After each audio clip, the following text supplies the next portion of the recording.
Hey everyone, in this video, I'll show you how to make short cinematic B-rolls edits in CapCut using the ready-made templates. Let's get started. First, open the CapCut app on your phone and then, at the bottom of the screen, tap on Templates.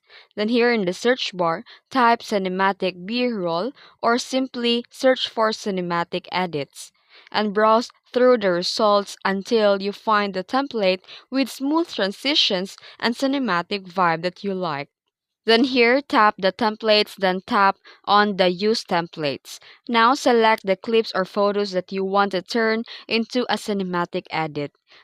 CapCut will automatically apply the transitions, effects, and music from the template of your clip. You can preview your video and if you like it, tap Export and choose your resolution. Then save it to your gallery or share directly to your social media. And that's it. You've just made a short cinematic B-roll edit in CapCut using templates. Quick, stylish, and perfect for social media. If you found this video helpful, don't forget to like and subscribe for more tutorials. Thanks for watching.